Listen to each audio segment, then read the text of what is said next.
Assalamualaikum warahmatullahi wabarakatuh. Halo semua, perkenalkan kami dari kelompok 7 yang terdiri dari 3 orang, yaitu saya Suci Rahmadani dengan NIM 21053188 dan rekan saya Nur Alfiana dengan NIM 21053170 dan rekan saya Natasha Arahma dengan NIM 21053166. Baiklah, pada kesempatan kali ini kelompok kami akan mempresentasikan materi tentang ketepatan dalam menganalisis tentang permodalan koperasi. Sebelum kita bahas lebih lanjut, alangkah baiknya kita harus tahu dulu nih apa konsep dari modal koperasi itu sendiri.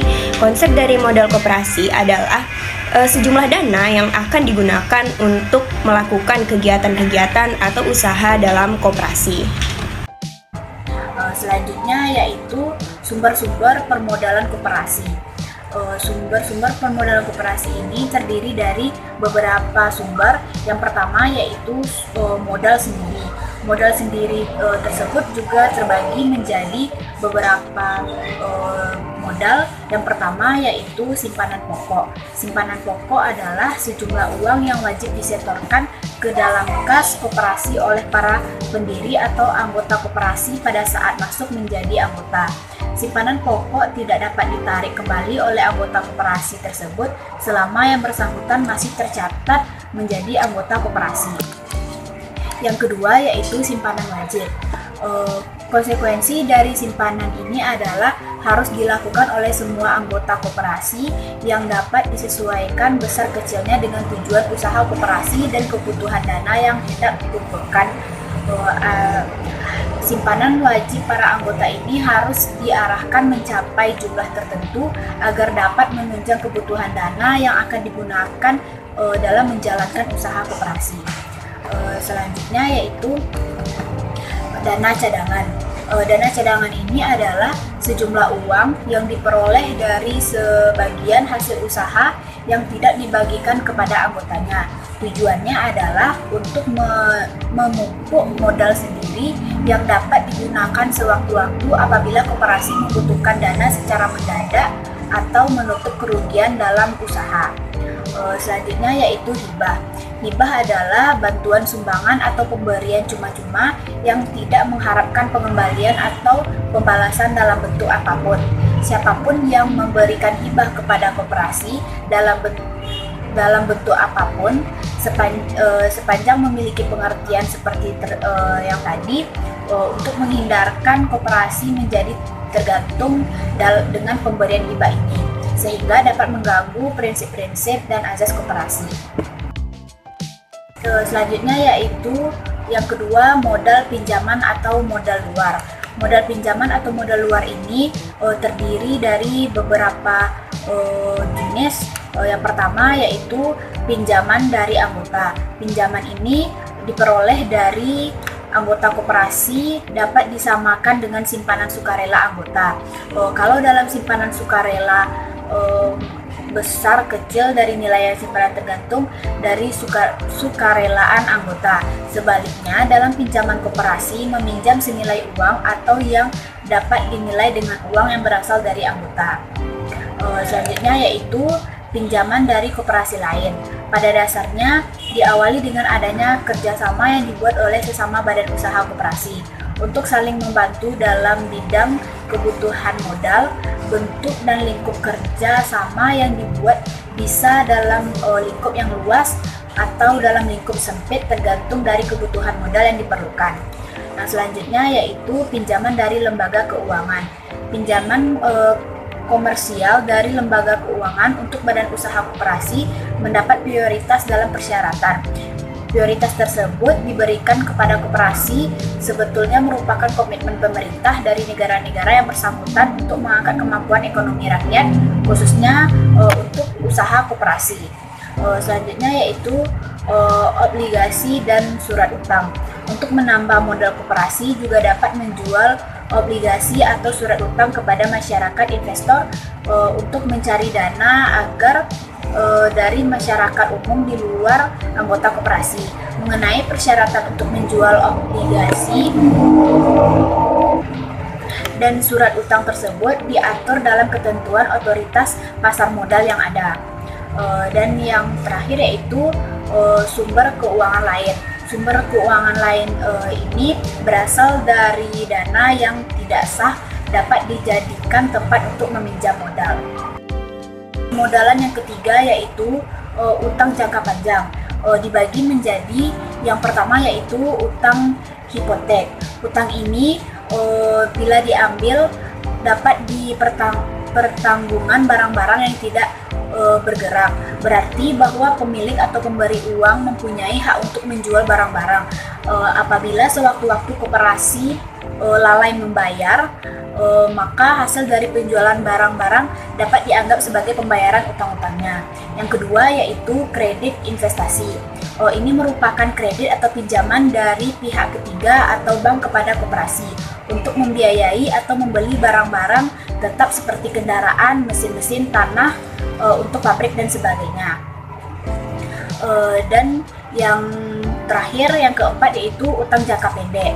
Utang jangka pendek ini adalah utang yang jangka waktunya paling lama 1 tahun. Sebagian besar utang jangka pendek terdiri dari kredit perdagangan, yaitu kredit yang diperlukan untuk dapat menyelenggarakan usahanya. Dalam utang jangka panjang ini juga dibagi menjadi beberapa bagian. Yang pertama yaitu penerimaan uang muka dari para pelanggan. Dalam praktik sering terjadi bahwa pelanggan menyetorkan sejumlah uang sebagai pembayaran di muka dari barang-barang yang akan diterimanya. Yang kedua yaitu wesel bayar. Ini merupakan utang dari perusahaan yang disebabkan oleh pengakuan suatu wesel. Utang ini dapat dianggap sebagai utang yang bersifat istimewa karena dapat memperjualbelikan melalui bank. Selanjutnya yaitu utang bank. Jumlah ini merupakan utang koperasi pada satu atau beberapa bank karena koperasi telah mengambil uang atau kredit. Selanjutnya yaitu utang dagang. Perkiraan ini menunjukkan jumlah utang dari koperasi kepada para penjual atau leveragers. Selanjutnya yaitu SHU yang akan dibayar. Bila ada SHU yang belum dibayarkan kepada para anggota, maka jumlah ini dibuktikan dengan perkiraan SHU yang akan dibayar. Dan yang terakhir adalah rekening koran. Kredit atau rekening koran ini adalah kredit yang diberikan oleh bank kepada perusahaan untuk batas plafon tertentu di mana perusahaan tidak sekaligus mengambilnya, melainkan sesuai dengan kebutuhan dan bunga yang dibayar hanya untuk bunga yang telah diambil saja, meskipun sebenarnya perusahaan koperasi meminjamnya lebih dari jumlah tersebut.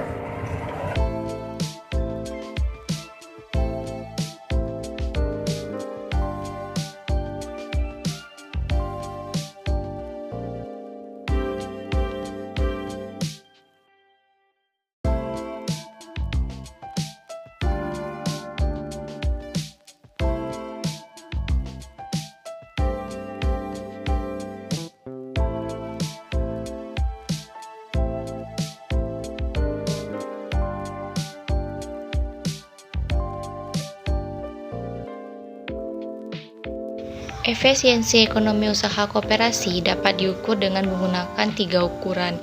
Yang pertama, efisiensi dalam operasional usaha yang terlibat dari validitas keuangan atau financial viability dan keberagaman kewirakoperasian. Yang kedua, efisiensi yang dihubungkan dengan pengembangan. Yang ketiga, efisiensi yang dihubungkan dengan pemenuhan kebutuhan anggota. Selanjutnya kita akan membahas apa itu efektivitas. Efektivitas adalah pencapaian target output yang diukur dengan cara membandingkan output anggaran atau seharusnya OA dengan output realisasi atau sesungguhnya OS. Jika OS lebih besar dari OA maka disebut efektif. Rumus perhitungan efektivitas koperasi sama dengan EFK sama dengan realisasi SHUK ditambah realisasi MEL. Anggaran SHUK ditambah dengan anggaran MEL sama dengan jika EFK itu lebih besar dari 1, maka artinya efektif. Materi yang ketiga yaitu upaya-upaya untuk meningkatkan sumber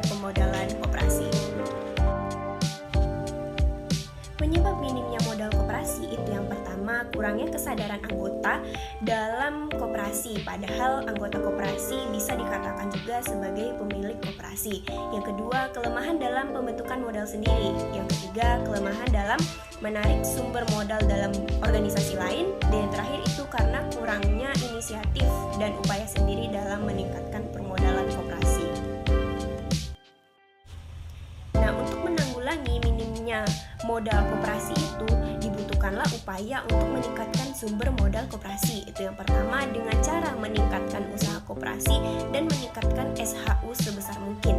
Yang kedua itu mensosialisasikan koperasi dan membuat citra baik tentang koperasi agar masyarakat percaya dan bisa ikut berpartisipasi dalam memajukan perkembangan koperasi. Yang ketiga itu meningkatkan kinerja atau sumber daya manusia pengurus koperasi agar lebih kreatif dan inovatif dalam meningkatkan permodalan koperasinya. Karena saat ini masih banyak yang ketergantungan pada subsidi atau sokongan permodalan yang berasal dari pemerintah.